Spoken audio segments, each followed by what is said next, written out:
বিসমিল্লাহির রহমানির রহিম। পরম করুণাময় ও অসীম দয়ালু আল্লাহর নামে শুরু। ومن أحسن قولا ممن دعا إلى الله وعمل صالحا وقال إنني من المسلمين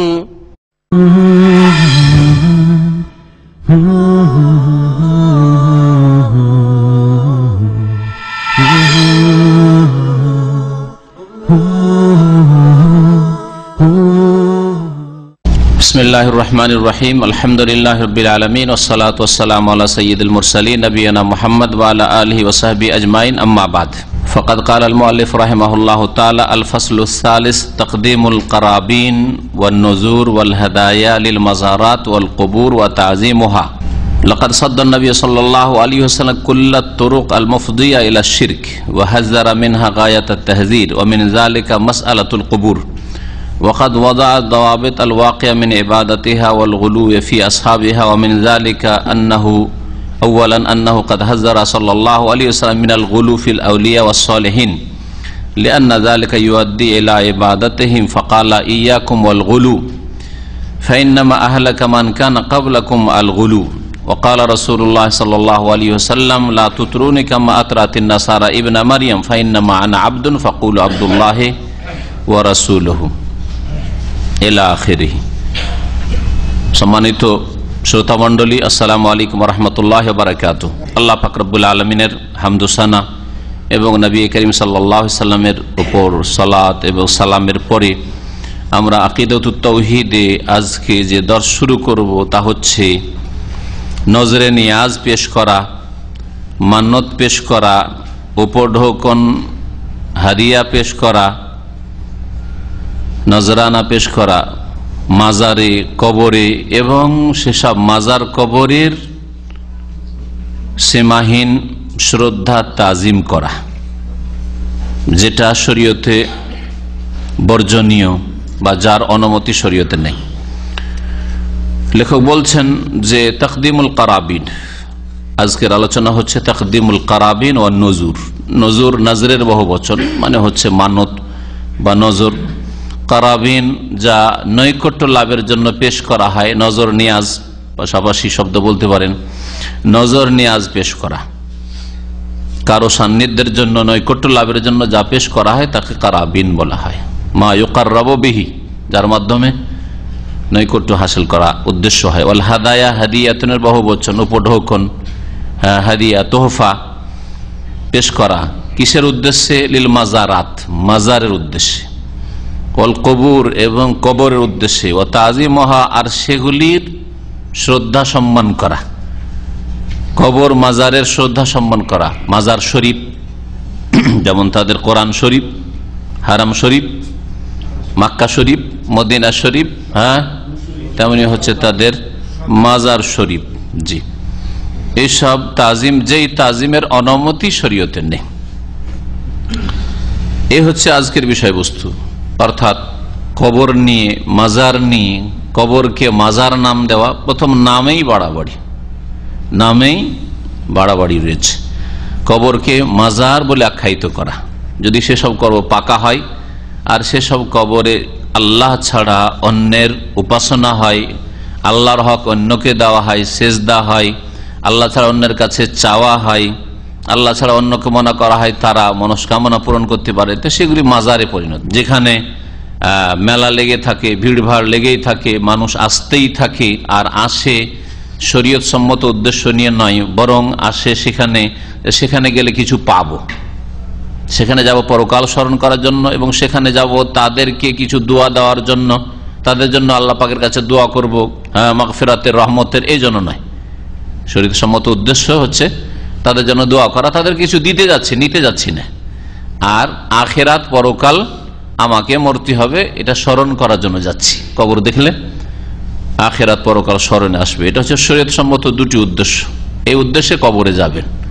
আর যত কাঁচা কবর, বন জঙ্গল হয়ে গেছে আর ধসে পড়ে গেছে, ওই রকম কবর দেখবেন, তত বেশি আখেরাত স্মরণ হবে, যে আমারও এইরকমই অবস্থা হবে, আমার কবরটা এইরকমই ধসে পড়বে। আমার কবরের উপরেও গাছপালা হয়ে যাবে, বন জঙ্গল হয়ে যাবে, সুবহানাল্লাহ। তাহলে আখিরাত স্মরণ আসবে। আর পাকা কবর, গম্বুজ করা আছে, আর লাখ লাখ টাকা খরচ করা হচ্ছে সেসব কবর মাজারের সেবা যত্নে, আর সেখানে কোটি কোটি টাকা ইনকাম হচ্ছে, সেসব দেখা আখিরাত তো স্মরণে আসবে না। ইনকাম সোর্স স্মরণে আসবে, যার এত লাখ লাখ টাকা খরচ করে ব্যবসায় দাঁড়াইতে পারছি না, আর এখানে বিনা পুঁজির ব্যবসা, বিনা পুঁজির ব্যবসা, দুনিয়া স্মরণ আসবে, আখিরাত তো স্মরণ আসবে না। এই জন্য যারা বলে যে ওই মাজারগুলি জিয়ারত করতে যাচ্ছি আমরা তাদের জন্য দোয়া করার জন্য, তারা মিথ্যুক। ওখানে দোয়া করার জন্য যাওয়ার প্রয়োজন নেই। আপনি আপনার গ্রামের কবরে যাবেন, আপনার গ্রামে আপনি যেখানে বসবাস করেন আশেপাশে যে কবরগুলি আছে, যে কবরগুলি ফিতনার কারণ হয়নি, শিরক কুফরির কারণ হয়নি, আল্লাহ তাআলার পূজার কারণ হয়নি, সেসব কবরে জিয়ারত করবেন, পাকা কবরে জিয়ারত না। কারণ পাকা কবরে জিয়ারত করতে যাওয়া তার মানে বাতিল পন্থীদের সংখ্যা বাড়িয়ে দেওয়া, তাদের ইচ্ছা করে হোক আর অনিচ্ছাকৃত হোক সহযোগিতা করা। ওয়ালা তাআওয়ানু আলাল ইসমি ওয়াল উদওয়ান, গুনাহের কাজে আর সীমা লঙ্ঘনের কাজে, শিরক কুফরির কাজে কেউ কারো সাহায্য করিও না। বলছেন লেখক আল্লামা শেখ সালেহুল ফৌজান হাফিজাহুল্লাহ তাআলা যে নবী করিম সাল্লাল্লাহু আলাইহি সাল্লাম ওই সমস্ত রাস্তা বন্ধ করে দিয়ে গেছেন যেসব রাস্তা আল মুফজিয়া ইলা শিরক, শিরক পর্যন্ত পৌঁছায়। শিরকে যাওয়ার যত রাস্তা হইতে পারে সবগুলি বন্ধ করে দিয়ে গেছেন। এক একটি রাস্তাকে চিহ্নিত করে গেছেন, সাবধান সাবধান এই রাস্তাগুলি থেকে, এগুলি মারাত্মক রাস্তা, কিন্তু পিচ্ছল রাস্তা, পদস্খলন ঘটবে, শিরকে কুফরিতে লিপ্ত হবে। ওয়াহাজারা মিনহা গায়াতাত তাহজির, আর খুব শক্তভাবে সতর্ক সাবধান করেছেন। আমিন জালিকা, আর এসবেরই অন্তর্ভুক্ত হচ্ছে কবরের বিষয়টি, মাসালাতুল কবর, কবরের ফিতনা থেকেও সতর্ক সাবধান করেছেন।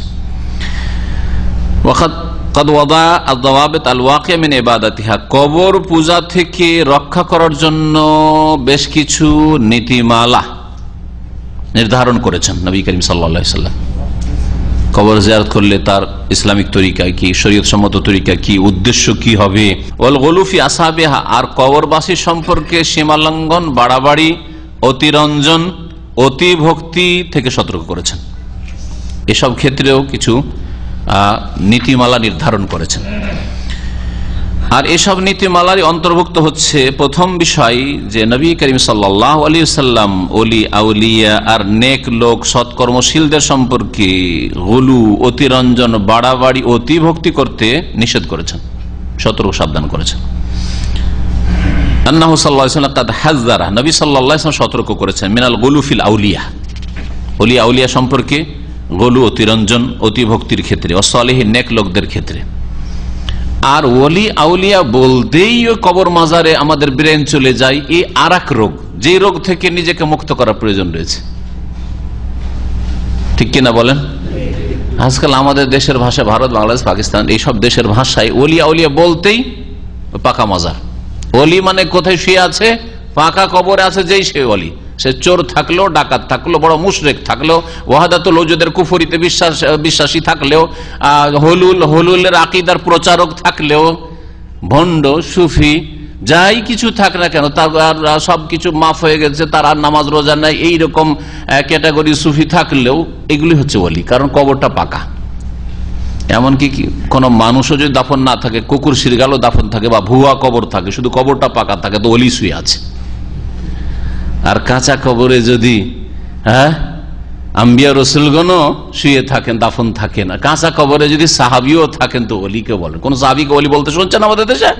যে আল্লাহর ওলি এখানে আছেন, মক্কা আসছে, মদিনা আসছে, আল মুআল্লা আর এতে বাকির কবরস্থান, সব কবরস্থানে যাচ্ছে। কোনদিন শুনেছেন বিদাতপন্থীদের কাছে যে ওলি আউলিয়ার কবর? এত সবচেয়ে বড় ওলি নবী রাসূলের পরে, কেন বলে না?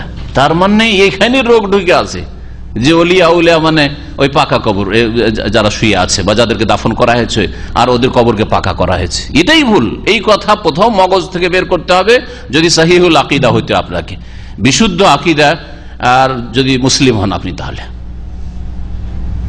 যে যারাই পাকা কবরে আছে তারাই ওলি না, বরং সেখানে বেশি সন্দেহ আছে। পাকা কবর হইল কেন? বেশি সন্দেহ আছে। একমাত্র যাদের সম্পর্কে স্পষ্ট তাদের জীবনে থেকে জানি যে হ্যাঁ তারা সহি আকীদার আলেম ছিলেন, ইমাম ছিলেন, হ্যাঁ নেক বান্দা ছিলেন, সাহাবী, তাবেঈ, তাবেঈন বা আইম্মা সালাফদের কেউ ছিলেন, আর তাদের কবরকে পরে পাকা করা হয়েছে। তারা এইসব থেকে সতর্ক করেছেন, তাদের কেতাবাতি প্রমাণ করে, তাদের বক্তব্য প্রমাণ করে, তাহলে আল্লাহর ওলি নিশ্চিত ইনশাআল্লাহ। কিন্তু যাদের সম্পর্কে তাদের জীবনী পড়লে দেখা যায় সুফি, তারা কেরামতের ফ্যাক্টরি দেখাইতো মানুষকে, তারা ওই জিন ব্যবহার করতো, আর সেগুলিকে ওলি বানিয়ে বসে আছেন, মরে গেছে তখন। তাদের নামাজ রোজা মাফ হয়ে যেত। তারা দাবি করতো আমরা আকাশে উড়ি, আসর পড়ি মক্কায় আর মাগরিব পড়ি মদিনায়, তাদেরকে ওলি বানিয়ে বসে আছেন, সব ভণ্ডামি। নবী করিম সাল্লাল্লাহু আলাইহি ওয়াসাল্লাম নেক লোকদের, যারা সত্যিকার অর্থে নেক লোক, তাদেরও কবর নিয়ে বাড়াবাড়ি করতে নিষেধ করেছেন। সাহাবায়ে কেরামের কবর, ওহদের শাহাদাতের কবর নিয়ে বাড়াবাড়ি করা নিষেধ, আম্বিয়া রাসূলুল্লাহর কবর নিয়ে বাড়াবাড়ি করা অতি ভক্তি নিষেধ। লিআন্না যালিকা ইউআদ্দি ইলা ইবাদাত, কারণ এই বাড়াবাড়ি অতিরঞ্জন অতিভক্তি কোথায় গিয়ে পৌঁছাবে? তাদের পূজায় পৌঁছে দেবে, তাদের ইবাদতে পৌঁছে দেবে, তাদেরকে আল্লাহ পাকের হক দেওয়া শুরু করবেন।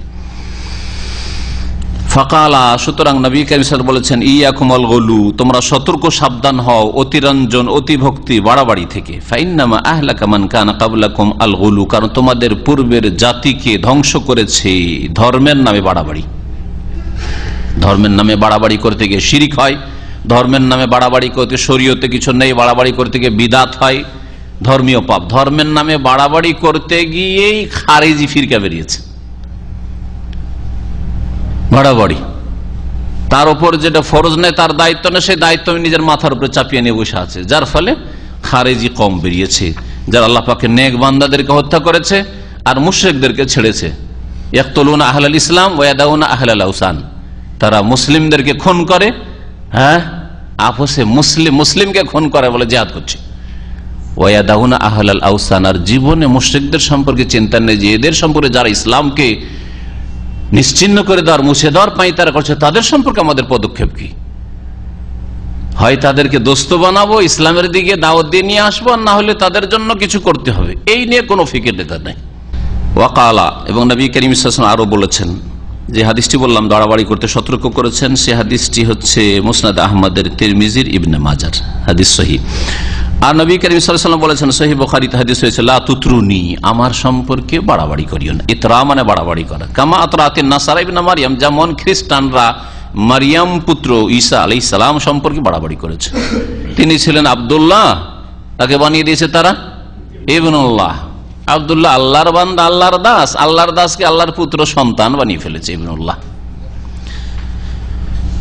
ইন্নামা আনা আবদুন, আমি একজন গোলাম বান্দা ছাড়া আর কিছু নই। ইন্নামা আনা আবদুন ফাকুলু, সুতরাং তোমরা সকলেই বলবে, মুহাম্মদ কে? মুহাম্মাদুন আব্দুল্লাহ ওয়া রাসূলুহু, তিনি আল্লাহ পাকের বান্দা, গোলাম এবং তার রাসূল। দ্বিতীয় যে বিষয়টি, আল্লাহ ছাড়া অন্যের পূজা, শিরকি কাজকর্ম থেকে বাঁচার যে সব নীতিমালা, তার দ্বিতীয় বিষয় সেটা হচ্ছে কবর পাকা করতে নিষেধ করেছেন। কবরের উপর ঘর বাড়ি বা গম্বুজ কিছু নির্মাণ করতে নিষেধ করেছেন। ওয়াহাজ্জার সাল্লাল্লাহু আলাইহি ওয়াসাল্লাম মিনাল বিনাই আল কবর, নবী সাল্লাল্লাহু আলাইহি ওয়াসাল্লাম সতর্ক সাবধান করেছেন কবরের উপর কিছু বানাতে। কবরকে পাকা করিয়েন না, কবরের উপর কিছু বানায়েন না। কবর আছে আর উপর মসজিদ বানিয়ে দেন, কবর আছে আর উপর ঘর বানিয়ে দেন, কবর উপর গম্বুজ করে দিলেন, কবর উপর একটা মিনার তৈরি করে দিলেন, কোনো কিছু করবেন। কামা রাওয়া আবুল হাইয়াজ আল আসাদি, যেমন প্রখ্যাত তাবেঈ আবুল হাইয়াজ আল আসাদি রাহমাতুল্লাহ আলাইহি বলছেন, কাল আলী ইবনে আবি তালিব, আমাকে আলী ইবনে আবি তালিব রাদিয়াল্লাহু তাআলা আনহু বলেছেন, আলা আবাসুকা, তোমাকে কি আমি পাঠাবো না? আলামা বাসানি আলাইহি রাসূলুল্লাহ সাল্লাল্লাহু আলাইহি ওয়াসাল্লাম, এমন এক কাজে যেই কাজের উদ্দেশ্যে আমাকে রাসূলুল্লাহ সাল্লাল্লাহু আলাইহি ওয়াসাল্লাম স্বয়ং পাঠিয়েছিলেন। আমি গিয়েছিলাম যেই কাজে, রাসূলের নির্দেশে, তোমাকে আমি পাঠাবো কি ওই কাজে? জিজ্ঞেস করলেন, সেটা কি কাজ? বলেন, আল্লাহ তাদা তিমসালান ইল্লা তামাসতাহু, এমন কোন ছবি বা মূর্তি রাখবে না। তিমসাল, তিমসাল আসলে মূর্তি, আর ছবি অপ্রয়োজনীয় ছবিও, বিশেষ করে যেগুলি প্রকাশ্যে রাখা আছে আর যার কোনো ইসলামী কোনো উদ্দেশ্য নেই, সৎ কোনো উদ্দেশ্য নেই, যে তার মাধ্যমে দাওয়ার কাজ হচ্ছে না, তার মাধ্যমে কোনো একটা ইসলামিক প্রজেক্টের রিপোর্ট দেওয়া হচ্ছে, তাও কিছু নয়। বিয়ে শাদীর ছবি স্বামী স্ত্রীর বাড়িতে ঝুলিয়ে রেখেছেন, বাপ মা মারা গেছে ছবি ঝুলিয়ে রেখেছেন, দাদা দাদি মারা গেছে ছবি ঝুলিয়ে রেখেছেন, যদি কোনো ছবি বা মূর্তি পাও তাহলে তা কি করে দিবে, তামাস্তাহু নিশ্চিন্ন করে দেবে, তামস মানে নিশ্চিন্ন করে দাও। ওয়ালা কবরান মুশরিফান, আর যদি কোনো উঁচা কবর পাও, ইল্লা সাওয়াইতাহু, সেই কবরকে সমতল করে দিবে, বরাবর করে দিবে। কবর উঁচা রাখা যাবে না, খুব বেশি তো 1 বিঘত, এতটুকু ব্যাস, এর বেশি না। আধা হাতের বেশি কবর উঁচা রাখা হারাম, জায়েজ নয়। কারণ কবর উঁচা করতে করতে পাকা হবে, আর যতগুলি কবরের পূজা হচ্ছে পাকা হয়েছে সবগুলি উঁচা। এখান থেকে কিন্তু শুরু হচ্ছে শিরকের রাস্তা খুলছে। এগুলো হচ্ছে শিরকের চোরা রাস্তা, যেগুলি থেকে সতর্ক করেছে রাসূলুল্লাহ সাল্লাল্লাহু আলাইহি ওয়াসাল্লাম। বাড়াবাড়ি শিরকের রাস্তা, কবর পাকা বা কবর উপর কোনো কিছু নির্মাণ করা, কবরকে ঘরের মধ্যে শামিল করে নেওয়া, এগুলি হচ্ছে শিরকের রাস্তা। 3 নম্বর, এই হাদিস, যে হাদিসটিতে নবী সাল্লাল্লাহু আলাইহি ওয়াসাল্লাম কবরকে সমতল করে দিতে বলেছে, এই হাদিস সহিহ মুসলিমের হাদিস।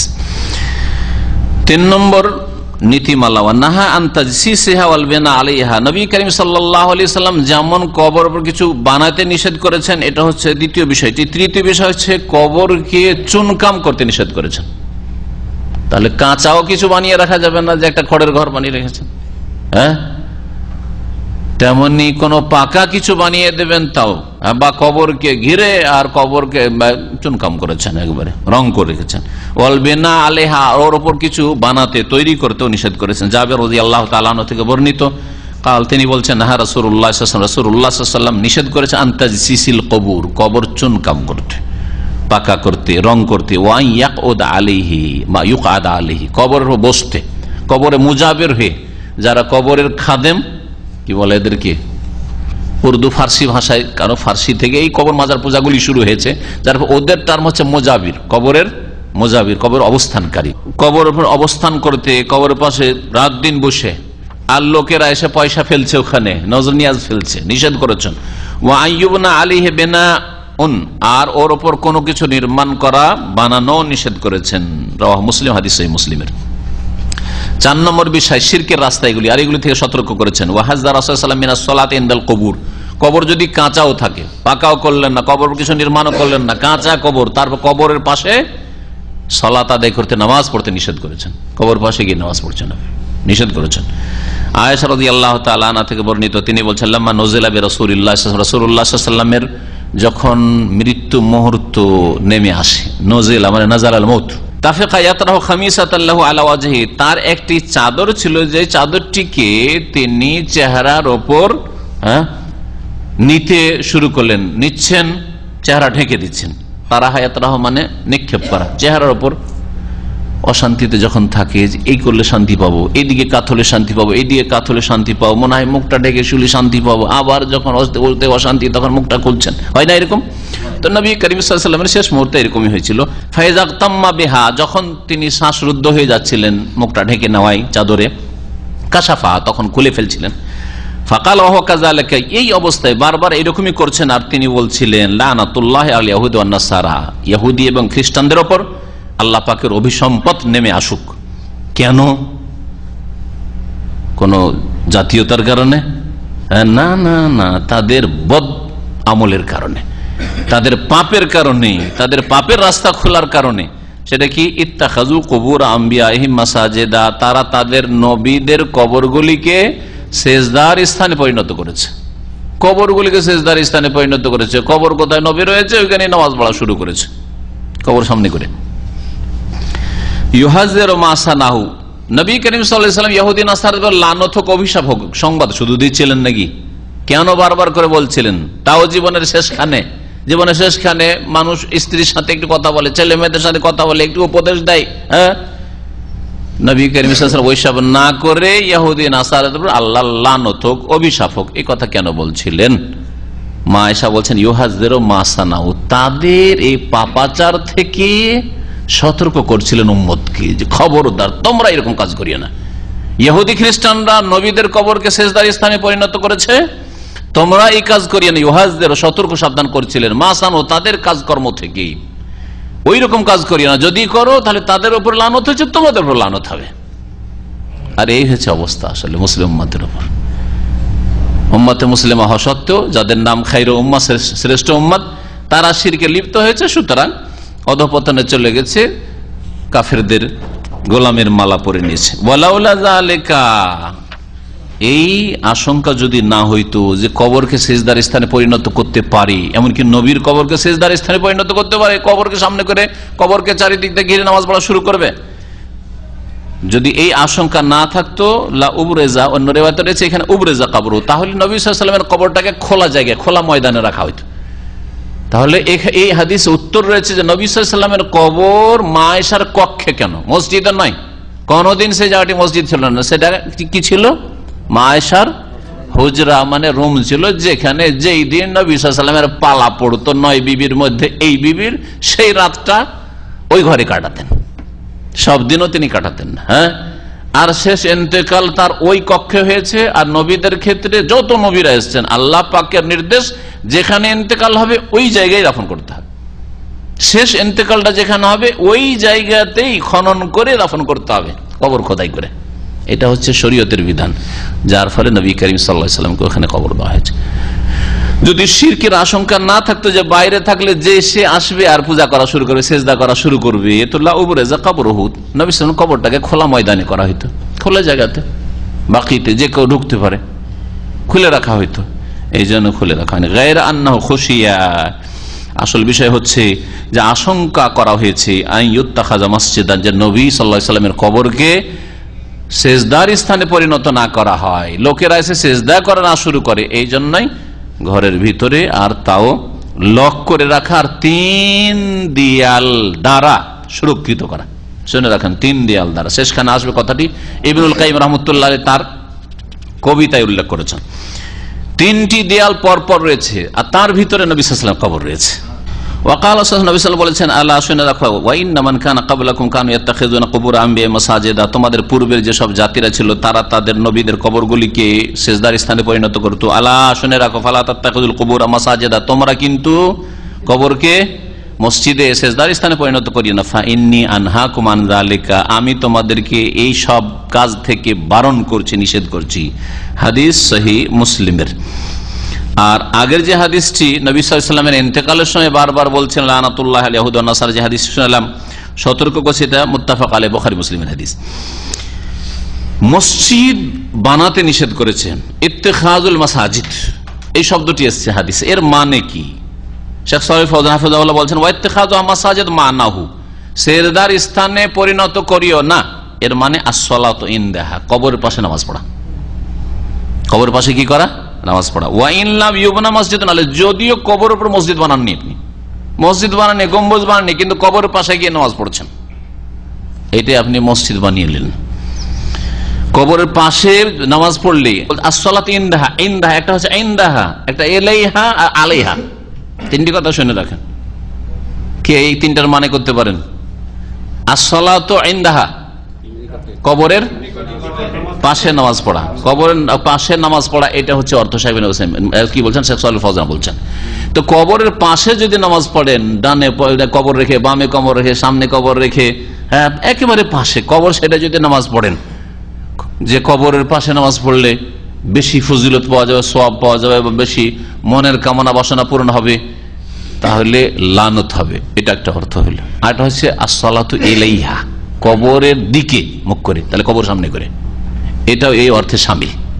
জি হ্যাঁ, as-সালাতু আলাইহা, কবরের উপরে একবারে নামাজ পড়া, সেটা যদি কবর পাশে করে নামাজ পড়া হারাম হয়, লানতের কারণ হয়, তাহলে কবর উপরে যে নামাজ পড়লে স্পষ্ট লানত হবে। তাই বলছেন, ফাকুল্লু মাউদিন কুসিদা লিস-সালাতি ফিহি, যে কোনো জায়গায় যদি কেউ নামাজের উদ্দেশ্য করে যে আমি এই জায়গায় নামাজ পড়ব, ফাকাদ উত্তাখাযা মসজিদান, তো সেই জায়গাটি সেজদার স্থানে পরিণত করলো কি বললো না?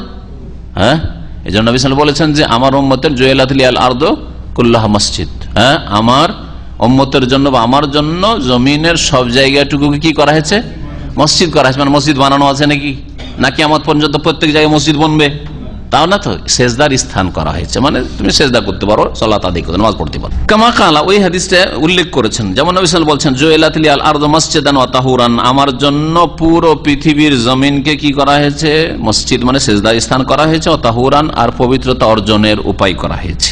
ফাইদা বানা আলী বনি আলী মসজিদ ফাল আমর আসাদ, আর যদি এর উপরে মসজিদ বানালেন না, শুধু আপনি কবর পাশে নিয়ে নামাজ পড়ছেন, তাতেই যদি লানত হয়, তাহলে কোন জাতি যদি কবর উপর মসজিদই বানিয়ে ফেলে, কবর ছিল আর ওর উপর কি করেছে, মসজিদ বানিয়েছে, অথবা এর বিপরীতটা, মসজিদ ছিল আগে থেকে আর মসজিদের বারান্দায় ভিতরে ডানে বামে কোন জায়গায় কি করেছে, মসজিদের ভিতরে কি করেছে, কবর দিয়েছে। দিল্লি নিজামুদ্দিন চেনেন কি, যেখান থেকে সারা পৃথিবীতে চিল্লা বেরোয়, সেই জায়গায় যতগুলি বুজুর্গানের দিন সবগুলির কবর আছে। সৌদি আরবের একজন খুব বড় আলেম, কেবারুল উলামাদের, তিনি তাদের এক একজনের নাম বানিয়ে আরবিতে সতর্ক করেছেন গত এই 2-4 সপ্তাহের মধ্যে।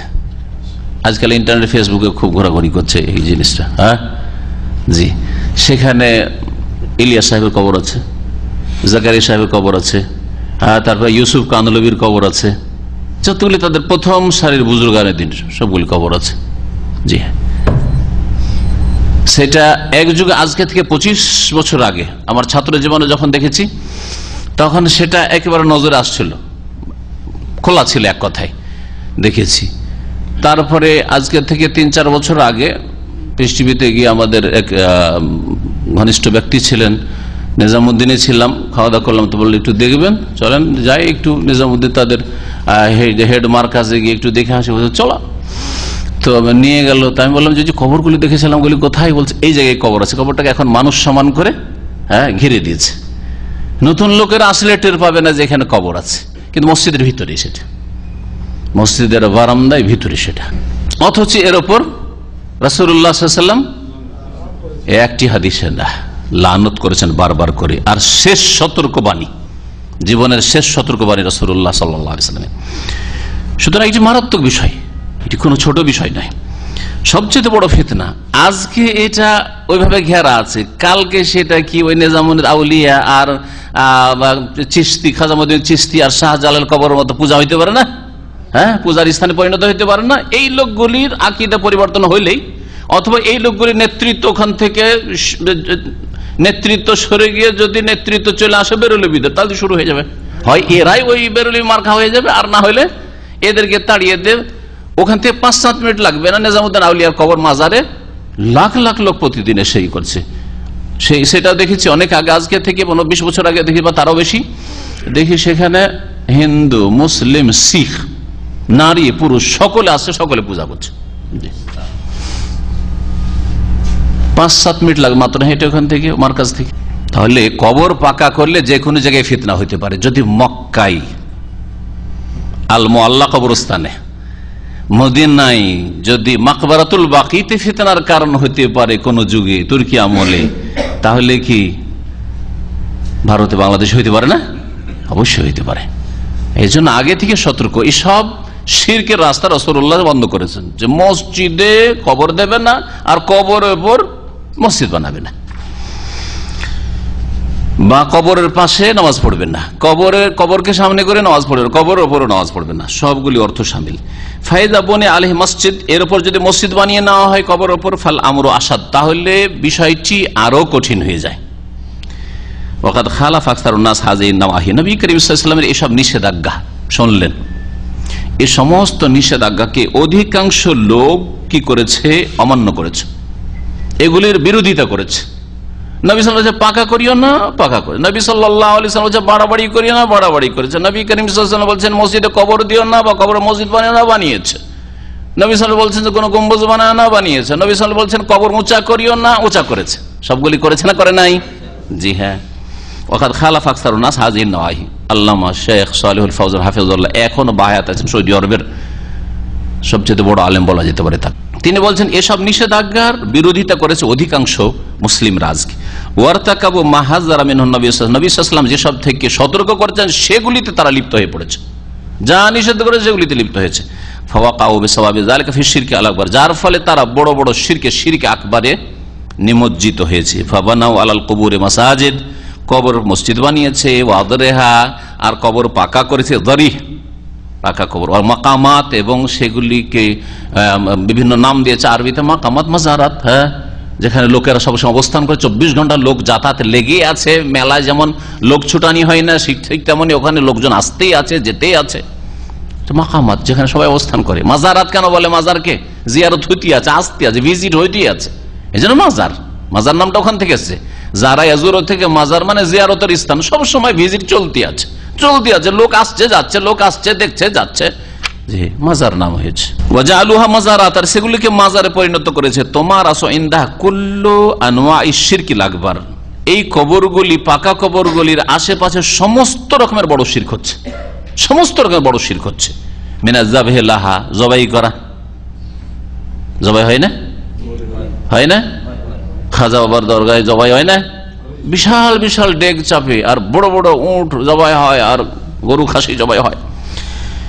ওয়াদুয়া আসহাবেহা, আর এই কবরবাসীকে ডাকা, গরিব নওয়াজ, গরিবের দাতা, দস্তগীর, পিরানে পীর ইত্যাদি যেসব দিয়ে আল্লাহকে ডাকতে হয়, যিনি উদ্ধারকারী মনে গৌসুল আজম, মহান উদ্ধারকারী, সবই আল্লাহ পাকের গুণ। আল্লাহ পাকের গুণ দিয়ে মৃত মানুষকে ডাকা। ওয়াল ইস্তেগাসাতু বিহিম, আর তাদের কাছে ফরিয়াদ করা, উদ্ধার কামনা করা। ওয়াসারফুন নুজুর লাহুম, এবং ওদের জন্য মান্নতকে ফিরিয়ে দেওয়া, অর্থাৎ নজর নিয়াজ পেশ করা। ওয়াগাইরে যালিকা, ইত্যাদি ইত্যাদি। তাওয়াফ করা, তেনা বাঁধা, তেনা পীর জানেন? তেনা বাঁধছে, আশ্চার তেনা বাঁধছে শুধু জানালাতে, যেখানে সেখানে শিখে, হ্যাঁ, তেনা বেঁধে চলে যাচ্ছে। হ্যাঁ, একটা ঢেলা পীর আছে, আসবে একটা ঢেল মারবে, বলছে আমরা তো হজে যেতে পারি না, যে পাথর মারবো গিয়ে জামরাত গুলিতে, ঢেলা পীর, নাম ঢেলা পীর। আমি নিজের চোখে ঢেলা পীর দেখেছি। হ্যাঁ, আল্লাহ জানে কিসে মারছে, কিন্তু ওর নাম হচ্ছে, ওই আস্তানার নাম হচ্ছে ঢেলা পীর। ঢেলা পীর আমাদের মালদা ডিস্ট্রিক্টে আছে। যৌবনকালে সেই রাস্তা দিয়ে অতিক্রম করি আর দেখি ঢেলা উঁচা হয়ে এরকম পড়ে আছে, যেমন পাথর জামরাতে উঁচা হয়ে পড়ে থাকে হজের দিনগুলিতে 11, 12, 13। এত উঁচা ঢেলা কেন? আর লোকজন দেখছি আসছে যাচ্ছে, ঢেল মারছে আর যাচ্ছে। আর তখন গরুর গাড়ি, গ্রাম পল্লী গ্রামে ওয়াজ জলসাতে নিয়ে যেত গরুর গাড়িতে করে। গরুর গাড়ি দেখেছেন তো? হ্যাঁ, আগে লোকদেরকে, বক্তাদেরকে নিয়ে যেত, তো গরুর গাড়িতে আসছে সব পল্লী গ্রাম সব। তো জিজ্ঞেস করলাম, তো বললো যে এখানে ঢেলা পীরের মাজার আছে, ঢেলা পীর। আল্লামা ইবনুল কাইয়িম রাহিমাহুল্লাহ, ইমাম ইবনুল কাইয়িম রাহমাতুল্লাহ আলাইহি বলছেন, ওয়ামান জামা বাইনা সুন্নাতি রাসূলিল্লাহ সাল্লাল্লাহু আলাইহি ওয়াসাল্লাম ফিল কুবুরি ওয়া মা আমারা বিহি ওয়া নাহা আনহু ওয়া মা কানা আলাইহি আসহাবুহু ওয়া বাইনা মা আলাইহি আকসারুন নাস ইয়াউম রা আহাদুহুমা মুদাদান লিল আখার মুনাকিদান লাহু বিহাইসু লা ইজতামিআন আবাদান। অত্যন্ত গুরুত্বপূর্ণ কথা বলেছেন তিনি। বলছেন যে নবী করিম সাল্লাল্লাহু আলাইহি ওয়াসাল্লামের হাদিসগুলিকে জমা করেন, আপনি কালেক্ট করেন, নবী সাল্লাল্লাহু আলাইহি ওয়াসাল্লাম আদর্শ কি কবর সম্পর্কে, এবং নবী সাল্লাল্লাহু আলাইহি ওয়াসাল্লামের আদেশ নিষেধ কি, সেগুলোকে জমা করেন কবর সম্পর্কীয়। তারপরে তার সাহাবীরা কি করতেন কবর সম্পর্কে তা জমা করেন। এটা একদিকে রাখেন এক পাল্লাতে, আর এক পাল্লাতে কবর নিয়ে আজকাল কি তামাশা করছে মুসলিমরা। দুটোর মাঝে রা আহাদহমা, একটাকে অপরটার পুরোপুরি বিপরীত, একেবারে পুরো সংঘর্ষ দুটোতে। এ হচ্ছে আলাদা ধর্ম, আর নবী আর সাহাবায়ে কেরাম ধর্ম ছিল আলাদা, পরস্পর বিরোধী ধর্ম পাবেন আপনি। বলছেন যে ওমান জামা বাইনা সুন্নাতি রাসূলিল্লাহ সাল্লাল্লাহু আলাইহি ওয়াসাল্লাম, যেই ব্যক্তি রাসূলুল্লাহ সাল্লাল্লাহু আলাইহি ওয়াসাল্লামের সুন্নাত আদর্শ হাদিসকে জমা করবে, ফিল কবর, কবর সম্পর্কে, ওমা আমারা বিহি ওয়া নাহানু, আর যা নির্দেশ দিয়েছেন আর যা নিষেধ করে সেগুলিকে একত্রিত করবে, ওমা কানা আলী আসহাবুহু, আর যেই অবস্থায়, যেই দ্বীনি নীতির ওপর, আকীদার ওপর তার সাহাবীগণ ছিলেন, এটা একদিকে জমা করেন। আর একদিকে ওয়াবাইনা মা আলাইহি আকসারুন নাস আলিয়ামা, আর আজকের যুগে অধিকাংশ মানুষরা যে কবর নিয়ে যা করছে, এই দুটোকে যদি একত্রিত করে রা আহাদহমা, তাহলে একটাকে দেখবে মুদাদান লিল আখার, অপরটির বিরোধী, মুনাকিদান লাহু, আর অপরটির একসাথে একেবারে সংঘর্ষিত, বেহাইসু, এমন সংঘর্ষিত, লা ইজতামিআন আবাদান, কোন মতে দুটো একসাথে মিলতে পারে না। তাওহীদ আর শিরক কখনো এক জায়গায় মিলতে পারে না, কখনো একসাথে মিলতে পারে না। এটা তাওহীদের ধর্ম যদি হয়, নবী সাল্লাল্লাহু আলাইহি ওয়াসাল্লাম নিয়ে আসা সাহাবায়ে কেরামদের ধর্মটা যদি তাওহীদের দিন হয়, তো এটা শিরকের ধর্ম। আর বলে এটাও ঠিক ওইটাও ঠিক, হ্যাঁ, এইরকম কিছু ধর্ম নেই যে সব দুটোকে মিলিয়ে কম্বাইন্ড করে দুটোর সমন্বয় একটা ধর্ম, মাঝামাঝি ধর্ম মানবো, সুন্নতেরও মানার দাবি করি, আর এইদিকে কবর মাজারেরও সেবা যত্ন আর খেদমত করে, আর মসজিদে কবরও দিই, এই ধর্ম নেই। পরস্পর বিরোধী দুটো ধর্ম খাড়া হয়েছে। বলছেন ফানাহা রাসূলুল্লাহ আনিস সালাতি আল কুবুর। দেখেন ইবনে কাইয়িম বলছেন যে রাসূলুল্লাহ সাল্লাল্লাহু আলাইহি ওয়াসাল্লাম কবরকে উদ্দেশ্য করে, কবরকে সামনে রেখে নামাজ পড়তে নিষেধ করেছেন। ওয়া হাওলা ইউসাল্লুনা ইনদাহার, এরা কবর পাশে নামাজ পড়ে। ওয়া নাহা আন ইত্তাখাযিহা মাসাজিদা, আর নবী সাল্লাল্লাহু আলাইহি ওয়াসাল্লাম কবরকে সিজদার স্থানে পরিণত করতে নিষেধ করেছেন। ওয়া হাওলা ইয়াবনুনা আলাইহিল মাসাজিদ, আর এই মুশরিকরা শিরককারীরা কি করছে? কবরের উপর মসজিদ তৈরি করছে। ওয়া ইউসাম্মুনাহা মাশাহিদ, আর সেগুলিকে তারা মাশাহিদ বলছে। মাশাহিদ মানে হচ্ছে মাজারাত, মাজার, মাশহাদের জামা। মুজাহাতান, মাশহাদ মানে যেটা হচ্ছে দেখার স্থান, জিয়ারা মানে দেখা, শাহেদ আশহাদ মানে দেখা, উপস্থিত হওয়া, যেখানে লোকেরা উপস্থিত হয়। মুজাহাতান লিবাইতুল্লাহ, আল্লাহর ঘরের সাদৃশ্য, একবারে আল্লাহর ঘরের মতো। আল্লাহর ঘরে যেমন সেবা যত্ন হচ্ছে মসজিদের, ওর চাইতে কম সেবা যত্ন কবর মাজারের হয় না। ওয়ানাহান ইকাদিস সুরুজ আলাইহা, আরো নবী সাল্লাল্লাহু আলাইহি ওয়াসাল্লাম কবর সম্পর্কে কি নিষেধ করেছেন? কবরের ওপর প্রদীপ জ্বালাবে না, মোমবাতি জ্বালাবে না, আগরবাতি জ্বালাবে না, এগুলো আলো বাতি সব লাইটিং করা নিষেধ করেছেন। ওয়া হাওলা ইউকিফুনাল ওয়াকুফ আলা ইকাদিল কানাদিল আলাইহা, আর এরা ওয়াকফ করে, যেমন মসজিদের নামে ওয়াকফ হচ্ছে তেমন মাজারে আওকাফ, ওয়াকফ হচ্ছে। ইউকিফুনাল ওয়াকুফ মানে তারা ওয়াকফ করে থাকে। ওয়াকফ করা বুঝেন তো? দান করে দেওয়া, জমি জায়গায় দান করা, বা কোনো কিছু। আমি মাজারের তেল দেবো, যা লাগে। আমি মাজারের লাইট খরচ দেবো, বললো হ্যাঁ বিদ্যুৎ বিল দেবো। আমি মাজারের এই করব সেই করব ইত্যাদি, পুনর্নির্মাণ করে দেব। আরো জমি লাগবে, লোকজনের ভিড় ভাড় হচ্ছে, হ্যাঁ জমি ওয়াকফ করলাম। মসজিদ মাদ্রাসার জন্য যেমন ওয়াকফ করে, এতিমখানার জন্য ওয়াকফ করে, মাজারের জন্য ওয়াকফ করছে। সুবহানাল্লাহ। মুসলিম তাওহীদ আর সুন্নতের জন্য ওয়াকফ করছে, এরা শিরক আর বিদআতের জন্য ওয়াকফ করছে।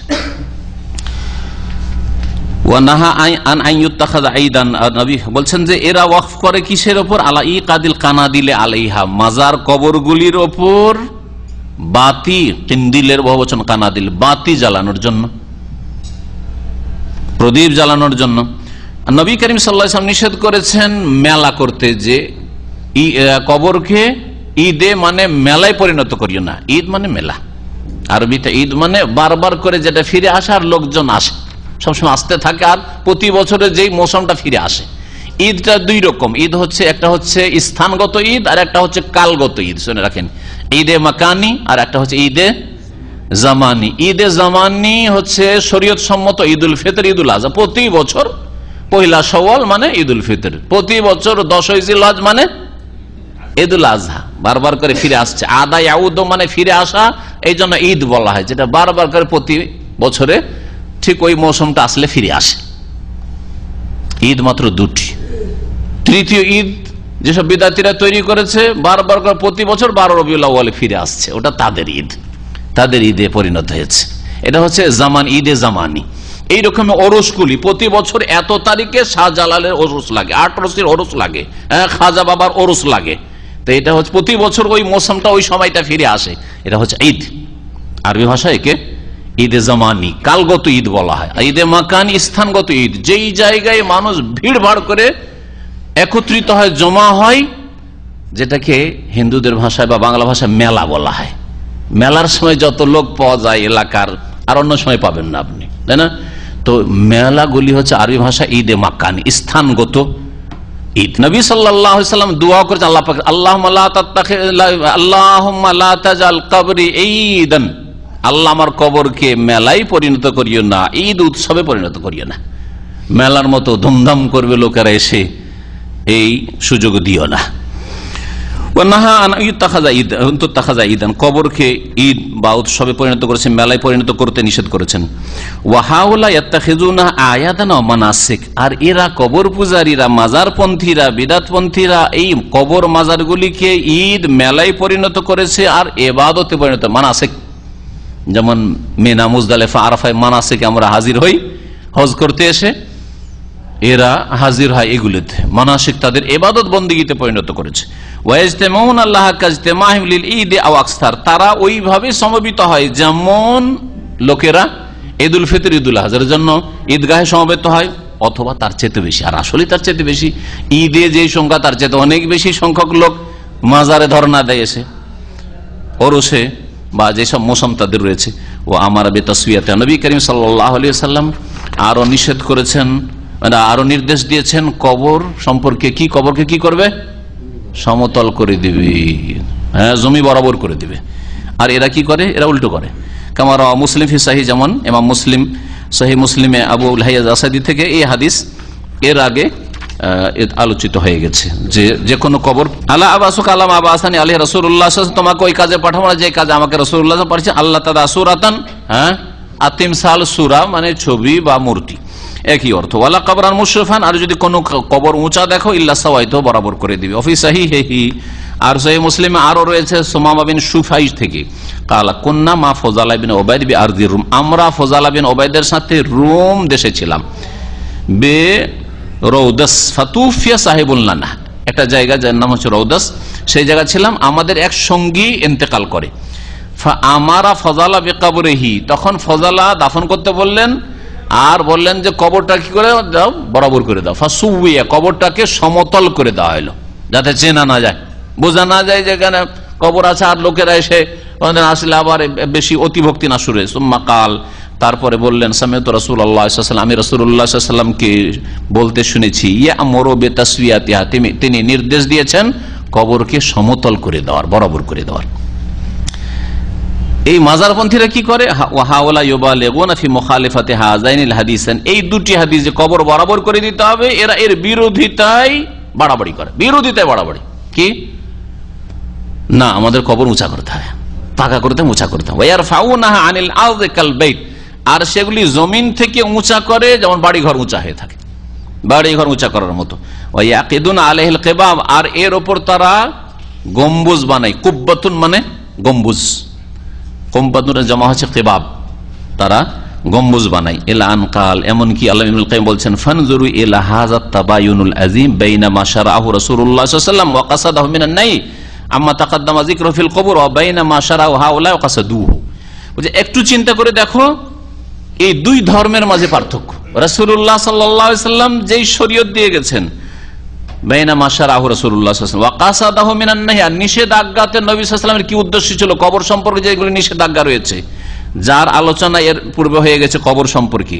ওয়াবাইনা মা শারাআহু হাউলাই, আর এরা যেই শরীয়ত রচনা করেছে, ধর্ম রচনা করেছে, কবর মাজার পূজার ধর্ম, ওয়া কাসাদু, আর তারা উদ্দেশ্য করেছে মসজিদে কবর দেওয়া, কবরকে মেলায় পরিণত করা, কবর পাকা করা, কবর উঁচা করা, কবরের লাইট জ্বালা লাইটিং করা, ইত্যাদি ইত্যাদি। ওয়ালা রাইবা, দুটোর মাঝে দেখো পার্থক্য, তাবায়ুন আল আজিম, বিশাল পার্থক্য। নবী সাল্লাল্লাহু আলাইহি ওয়াসাল্লামের ছেড়ে যাওয়া দিন 1400 বছর আগে, আর বর্তমান আজকে মুসলিমদের কবর মাজার পূজার আর সুফি ইজমের দিন, দুটোতে পার্থক্য দেখেন। সুফি ইজম, এই জন্য বললাম যে সুফিবাদের মাধ্যমেই কবর পূজা এসছে। সুফিবাদ মুসলিমদের মধ্যে না আসলে কবর পূজা হইতো না।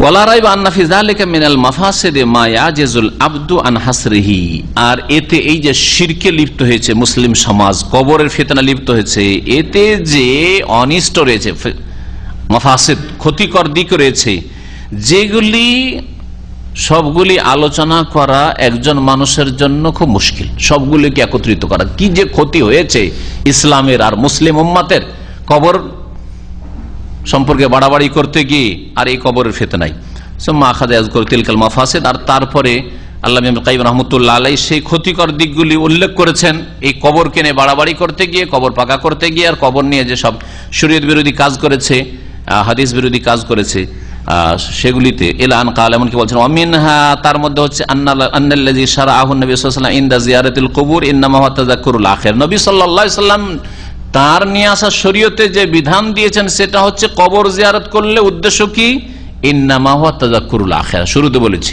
পরকাল স্মরণ করবেন আপনি, আখিরাত স্মরণ করার উদ্দেশ্যে। ওয়াল ইহসান ইলাল মাজুর, আর যার জিয়ারত করছেন তার উপকার করবেন, তার সাথে আপনি যেন ইহসান সদ্ব্যবহার করছেন। দুনিয়ায় বেঁচে থাকলে তাকে খাওয়াইতেন, সম্মান করতেন, হ্যাঁ তাকে বাড়িতে জিয়াফত করতেন, সালাম বলতেন, হ্যাঁ তার জন্য দোয়া করতেন। মারা গেছেন তিনি, আর খাওয়াতে পাচ্ছেন না, তাকে বাড়িতে নিয়ে এসে 2-4 দিন রাখবেন, খেদমত করবেন, সুযোগ পাচ্ছেন না, বাপ মা ইত্যাদি আত্মীয় স্বজন আলেম ওস্তাদ ইত্যাদি, ঠিক আছে এখন যাও গিয়ে তাদের সাথে এহসান করো, সদাচরণ করো। সদাচরণ কি? দোয়া দাও যে আল্লাহ তাদের গোনা খাতা থাকলে মাফ করে দাও, ভুল ভ্রান্তি থাকলে মাফ করে দাও, কবরে জীবনে কোনো কষ্ট থাকলে তুমি কষ্ট দূর করে দাও, আর যদি কোনো কষ্ট নাও থাকে তো আল্লাহ পাক তাদের মর্যাদা উঁচা করো। বিদুআই লাহু, তাদের জন্য দোয়া করো, তার রাহম আলাইহি, তাদের জন্য রহমতের দোয়া করো, আল্লাহুম্মা রহমহুম, ওয়াল ইস্তিগফার, এবং আল্লাহর কাছে ক্ষমা চাওয়া, ওয়া সাওয়ালুল আফিয়াতিল লাহু, এবং মৃত ব্যক্তির জন্য নিরাপত্তা কামনা করা। ফায়াকুনু যায়িরু মুহসিনান ইলা নাফসি ওয়া ইলাল মাইয়িতি, এই শরীয়ত সম্মত জিয়ারতের মাধ্যমে যার উপর রাসূলুল্লাহ সাল্লাল্লাহু আলাইহি ওয়াসাল্লাম ছেড়ে গেছেন, নিজের উপকার করলো আর ওই যে মাইয়িত মৃত তারও উপকার করলো। ফায়াকুনু যায়ির, জিয়ারতকারী ব্যক্তি যে কবর জিয়ারত করে সে মুহসিনান ইলা নাফসি, প্রথম নিজের উপকার করলো। কি নিজের উপকার করলেন? আখিরাত স্মরণ করলেন, নিজের উপকার করলেন, আপনি নিজের কল্যাণ করলেন, আখিরাত মুখী হইলেন, দুনিয়ার লোভ লালসা একটু সংকুচিত হয়ে আসলো, পাপ কাজ থেকে একটু সতর্ক হলেন যে আজকে তো মরে যেতে পারি, আজকে তো এই কবরস্থানে আমি পৌঁছে যেতে পারি। ওয়া ইলাল মাইয়িত, তার মৃত ব্যক্তিরও ইহসান করলেন, উপকার করলেন। কি উপকার করলেন? দোয়া করে, নেক দোয়া করে নেকি পৌঁছালেন। ফাকালা বাহাউলাই মুশরিকুন আল আমরা, এই মুশরিকরা এই বিষয়টিকে উল্টে দিয়েছে। নিজের ইহসান করা আর মৃত ব্যক্তির ইহসান করা, এটা ছিল শরীয়ত সম্মত বিষয়। তারা উল্টে দিয়ে কি করেছে? আকাশুদ্দিন, দিনকে একবারে বিপরীত দিকে নিয়ে চলে গেছে। আল্লামা ইবনুল কাইয়িম রাহমাতুল্লাহ আলাইহি কবর পূজারীদেরকে মুশরিক বললেন। বললেন না? বললেন না? ভালো করে শুনে রাখেন। আল্লামা সালেহুল ফওজান হাফিজাহুল্লাহ তিনি নকল করছেন, ফাকালা বাহাউলাইল মুশরিকুন, এই কবর মাজার পন্থীরা এরা মুশরিক, তারা এই বিষয়টিকে, কবরের জিয়ারতের বিষয়টিকে মুশরিকরা উল্টিয়ে দিয়েছে। তাহলে মুশরিক মানে হিন্দু শুধু, মুশরিক মানে শুধু ইহুদি, মুশরিক মানে খ্রিস্টান, মুশরিক মানে বুদ্ধিস্ট? হ্যাঁ, না, যারাই শিরক করে তারা মুশরিক। আমার ভাষা নাই, অনেকে মনে করে যে আমাদের ভাষা শক্ত। না, আইম্মায়ে সালাফে সালেহিন সহিহ আকীদার উলামারা যা বলেছে তার সাথে একটু কম করে বলি, কারণ আমাদের জাতিরও খেয়াল রাখতে হয়, একটু কম করে বলি, তারপরে আমরা নাকি শক্ত। শোনেন, দেখেন, স্পষ্ট ভাষায় বলছেন যে মুশরিকরা কি করেছে, কবর পূজারী মুশরিকরা বিষয়টাকে উল্টে দিয়েছে, ধর্মকে উল্টে দিয়েছে। ওয়াকাসুদ্দিন, ধর্মকে উল্টো করে দিয়েছে। ওয়াজাআলু আল মাকসুদ বিজিয়ারা, জিয়ারতের উদ্দেশ্য এখন এদের কাছে, শিরকপন্থীদের কাছে, মাজারপন্থীদের কাছে আশ-শিরকু বিল মাইয়িত, মৃত ব্যক্তিকে আল্লাহর পার্টনার করা, শরীক করা। ওয়া দুআহু, আর তার জন্য দোয়া না করে তার কাছে দোয়া করা। ওয়া দুআউ বিহি, বা তার মাধ্যমে, তার ওসিলাই দোয়া করা। আল্লাহর কাছে যাবে কিন্তু এর ওসিলা ছাড়া পাওয়া যাবে না, একে ধরতে হবে, একে ধরে তখন উপর দিকে যেতে হবে। ওয়াসওয়ালু হাওয়াইজিহিম, নিজের প্রয়োজন যাচ্ছা করা ওদের কাছে, ওই মৃত ব্যক্তির কাছে। ওয়াস্তেনজালুল বারাকাতে মিনহু, আর এই সব কবর থেকে ফায়জ আর বরকত হাসিল করা।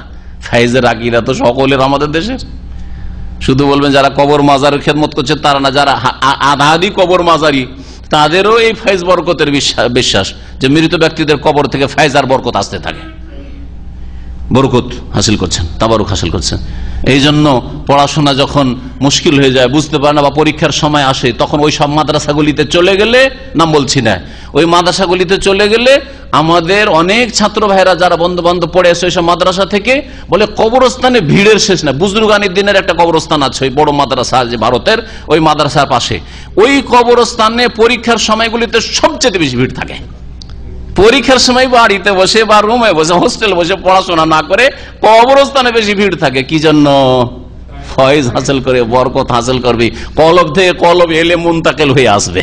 জি হ্যাঁ, তাদের ভাষায় বলছি, কলব থেকে কলবে চলে আসে। জীবিত পীরের কলব থেকেও আসে, আর মৃতর কলব থেকে চলে আসে, কারণ ওরা তো মারা যায় না, তো বেঁচে আছে ওলিয়া উলিয়া সব। ওয়া নাসরুহু লাহুম আলাল আদা, আর দুশ্মনদের বিরুদ্ধে এই ওলিয়া উলিয়ারা যারা মৃত কবরে চলে যায়, এরা নাকি সাহায্য করতে পারে, এই আশায় যায়। ওয়ানাহাবে জালাক ইত্যাদিতে ফাসারু মুসিইনা ইলা আনফুসিহিম, সুতরাং ধর্মকে একবার উল্টে দিয়ে কি করেছে, এহসান করতে বলে, নিজের এহসান করো, উপকার করো, আর মৃতের উপকার করো, নিজেরও ক্ষতি করলো। ওয়া ইলাল মাইয়িত, তার মৃত ব্যক্তিরও ক্ষতি করলো, মৃত ব্যক্তির জন্য দোয়া না করে ওর কাছে চাওয়া শুরু করলো, ও তো অসন্তুষ্ট হয়ে যাবে কিয়ামতের দিনে। ওয়া ইয়াউমাল কিয়ামাতে ইয়াকফুরুনা বিশিরকিকুম, কোরআনের আয়াত। কিয়ামতের দিনে এরা যদি নেক বান্দা থেকে থাকে, অস্বীকার করবে, বলবে যে মিথ্যুকেরা, আমরা বলিনি সব শিরিক করতে, আর পড়া পারে না সেই জন্য, আর পরীক্ষার সময় এসে কবরস্থানে ধর্ণা দেবে, সব তোমরা শিখাইনি বলবে। আর যদি তারা শিখিয়ে থাকে তাহলে আসামের কাঠগড়ায় তারাও হাজির হবে। ওয়ালাম লাম ইয়াকুন ইল্লা বিহিরমানিহি বারাকাতা মা শারাহু তাআলা মিনাদ দুআ ইলাহু ওয়াত তারাহুম আলাইহি ওয়াল ইস্তিগফার লাহু। বেশি যদি ক্ষতিগ্রস্ত না হয়, কমপক্ষে এতটুকু তো ক্ষতি স্পষ্ট আরো বুঝতে পারছেন, সেটা হচ্ছে যে শরীয়ত সম্মত কবর জিয়ারত করলে কি পেতেন আপনি, যে শরীয়ত সম্মত বরকতটা পেতেন, সেটা হচ্ছে মৃত ব্যক্তির জন্য দোয়া করতেন, মৃত ব্যক্তির জন্য রহমত চাইতেন আল্লাহ পাকের কাছে, মৃত ব্যক্তির জন্য ইস্তেগফার করতেন, আল্লাহ মাগফির লাহুম ওয়ারহামহুম ওয়াআফিহিম ওয়াফু আনহুম ওয়াকরিম নুজুলাহুম ওয়াসি মুদখালাহুম ইত্যাদি ইলা আখিরিল এইসব দোয়া নবী সাল্লাল্লাহু আলাইহি ওয়াসাল্লামের রয়েছে। আল্লাহ মাগফির হাইয়িনা ওয়া মাইয়িতিনা ওয়া শাহিদিনা ওয়া গায়িবিনা, এগুলি করতেন না, ওইগুলো করলেন না, এগুলো থেকে বঞ্চিত থাকলেন। আশা করে গেছেন ওদের কাছে পাবো, ওদের কাছে নেবো, বা ওদের মাধ্যমে আল্লাহর কাছ থেকে নেবো। এরা এমন ভাবে আল্লাহর কাছে পেশ করে দিবে আমাদের কথা, ফাইলটাকে এগিয়ে দেবে যে আমাদের দোয়া কবুল হবেই হবে। এর দ্বারা স্পষ্ট হয়ে যায় আন্না তাকদিম আন-নুজুরি ওয়াল কারাবিল লিল মাজারাত শিরকুন আকবার। এই আলোচনা যে শেখ সালিহুল ফৌজান হাফিজাহুল্লাহ পেশ করলেন, বলছেন এই আলোচনা থেকে স্পষ্ট হয়ে উঠেছে যে নজর নিয়াজ পেশ করা মাজারের উদ্দেশ্যে বড় শিরক, শিরকুন আকবার। নজর নিয়াজ পেশ করবেন, মানত পেশ করবেন, যে খাসি মোরগ জবাই করবেন, গরু জবাই করবেন, ওট জবাই করবেন, এসব করা বা ওখানে যাবেন কিছু পাওয়ার আশা, এগুলো বড় শিরক। সাবাবহু মুখালাফাতু হাদিয়্যিন নবী সাল্লাল্লাহু আলাইহি ওয়াসাল্লাম। এর কারণ হচ্ছে বড় শিরকে কেন লিপ্ত হলো? নবী সাল্লাল্লাহু আলাইহি ওয়াসাল্লামের আদর্শের বিরোধিতা। ফিল হালাতিল্লাতী ইয়াজিবু আন তাকুনা আলাইহিল কুবুর, যেই অবস্থায় কবরের সাথে আপনার আচরণটা হইতো, নবী সাল্লাল্লাহু আলাইহি ওয়াসাল্লাম কি আচরণটা আপনার কবরবাসীর সাথে করতে বলেছেন, সেটা না করে উল্টো করার কারণে আপনি শিরকে লিপ্ত হলেন।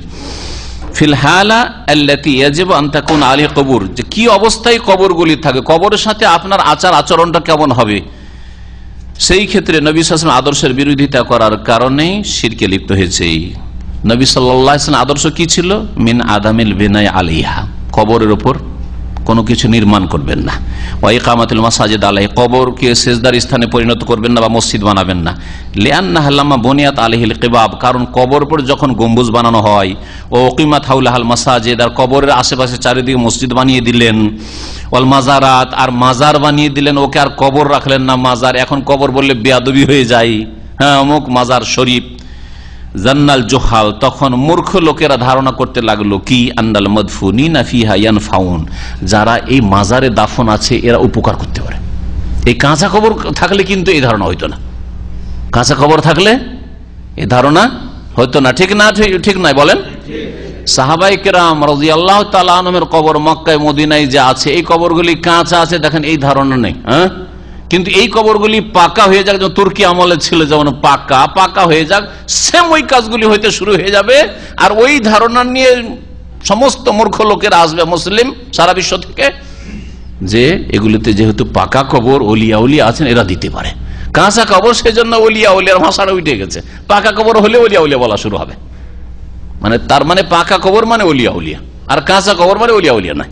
বলছেন জান্নাল জুহাল, জাহেল মূর্খরা ধারণা করতে লাগবে আন্নাল মাদফুনিনা ফি হানফুন, এখানে যারা দাফন আছে তারা উপকার করতে পারে, ইয়ানফাউন আও ইয়াদুরুন, অথবা ক্ষতিও করতে পারে। সুতরাং ক্ষতির মালিক, লাভের মালিক এদের কাছে পাওয়া যায়। ওয়ান্নাহুম ইউগীসুনা মান ইসতাগাসা বিহিম, কেউ যদি তাদের কাছে উদ্ধার কামনা করে তাহলে তারা উদ্ধার করতে পারে। ওয়ায়াকযুনা হাওয়ায়েজা মান ইলতাজা ইলাইহিম, যারা আশ্রয় নেই তাদের কাছে তাদের প্রয়োজন মিটাতে পারে। ফাকাদ্দামু লাহুমুন নুজুর ওয়াল কারাবিন, সুতরাং তাদের জন্য নজর নিয়াজ পেশ করা শুরু করেছে। হাত্তা সারাত আওসানান তুবাদ মিন দুনির, এমনকি এগুলি আল্লাহ ছাড়া অন্যের পূজার আস্থানায় পরিণত হয়েছে। ওয়াসান, আল্লাহ ছাড়া অন্যের পূজা, যেমন দেবদেবীর পূজা পৌত্তলিকেরা করে, হ্যাঁ দুর্গার পূজা করে, এরা দরগাহের পূজা শুরু করেছে। ওয়াকাদ ক্বালা নবী সাল্লাল্লাহু আলাইহি ওয়াসাল্লাম, অথচ নবী করিম সাল্লাল্লাহু আলাইহি ওয়াসাল্লাম দোয়া করেছেন, আল্লাহুম্মা লা তাজাল কবরি ওয়াসানা ইউবাদ, আল্লাহ আমার কবরকে এমন মূর্তিতে পরিণত করিও না ইউবাদ, আর পূজা শুরু হয়ে যায়, আমার কবরে যেন পূজা না শুরু হয়। নবী সাল্লাল্লাহু আলাইহি ওয়াসাল্লাম কবরকে আল্লাহ পাক হেফাজত করেছেন, কিন্তু অন্যরা দোয়া করলে হয়তো দোয়া কবুল হয়নি, অথবা তারা এই জ্ঞান তাদের ছিলই না, তাওহীদের জ্ঞান ছিল না, যার ফলে ভক্তরা ভক্তি করছে, মজাই লাগছে। আকীদা দুর্বল হইলে হয় কি, যত ভক্তি করে অত মজা লাগে, শয়তান মজা লাগে, আরে আমার সামনে লোকটা করে ঝুঁকে এসে সালাম করলো, পা ছুঁয়ে সালাম করলো, খুব মজা লাগে, ঠিক না? কিন্তু আকীদা মজবুত থাকলে অসন্তুষ্ট হবেন, আপনি অসন্তুষ্ট হবেন। গত 1.5 বছর আগের ঘটনা, এই আল খালিজা দাঁড়িয়ে আছি, আর একজন আমাদের পুরাতন ভাই, নতুন একজন দূর থেকে সে আমার আলোচনা শুনে, একটু বয়স্ক মানুষ আর অশিক্ষিত মানুষ, একবারে ওর সাথে পরিচয় করেছে যে আপনি চেনেন অমুক, হ্যাঁ সুবহানাল্লাহ, চট করে পায়ে হাত দিয়ে দিয়েছে, আমি তাকে ধরে ফেলেছি। আমি সন্তুষ্ট হইলাম না অসন্তুষ্ট হইলাম? সহি আকীদা থাকলে অসন্তুষ্ট তার উপর, আর যদি সহি আকীদা না থাকে, আকীদায় ত্রুটি থাকে, খুব মজা লাগবে। কারণ অতি ভক্তি সবাই পছন্দ করে, শয়তান এটাকে জাইয়ান আল্লাহু শয়তান সাজিয়ে সাজিয়ে পেশ করে, শয়তান সাজিয়ে পেশ করে। এই জন্য আল্লামা ইবনে বাজ রাহমাতুল্লাহ আলাইহি জীবনীতে লিখেছেন যে উনি যখন কোন মানুষ তার সামনে মুসাফা করতো, বুক ফুলিয়ে এইরকম করে সোজা হয়ে একবারে নিজের বডিকে সোজা করে খুব খুশি হইতেন, আর যদি কেউ ঝুঁকতো অসন্তুষ্ট হইতেন। আল্লামা ইহসান আলাইহি জাহির রহমতুল্লাহ আলাই পাকিস্তানের খুব বড় একজন দায়ী এবং বক্তা ছিলেন, আর আলেমও ছিলেন, মদিনা থেকে পাশ করে গেছেন তিনি রাহিমাহুল্লাহ, এবং আল্লাহ পাক তার শাহাদাত কবুল করুক। তার উপর খুব খুশি হতেন, কারণ বুক ফুলিয়েছে, সালাম আলাইকুম রহমতুল্লাহ, সালাম আলাইকুম, কেমন আছেন? অসন্তুষ্ট হবেন আপনি, আপনার উচিত অসন্তুষ্ট হওয়া। আজ অসন্তুষ্ট না হওয়া মজা লাগলো, লোকটা তো বাড়াই মাশাআল্লাহ বিনয়ী, আর লোকটা খুব আমাকে শ্রদ্ধা করে, সম্মান করে, খুব ভক্তি করে, তার মানে শয়তান আপনাকে পেয়ে গেছে, শয়তান আপনার মধ্যে ঢুকে পড়েছে। ওয়ামা দা বিহাযা দুআ, এই হাদিসটি মুয়াত্তা মালিকে রয়েছে আর মুসনাদ আহমদে রয়েছে। নবী সাল্লাল্লাহু আলাইহি ওয়াসাল্লাম দোয়া, আল্লাহ আমার কবরকে এমন মূর্তিতে পরিণত করিও না যে যার উপাসনা পূজা শুরু হয়ে যায়, ইবাদ।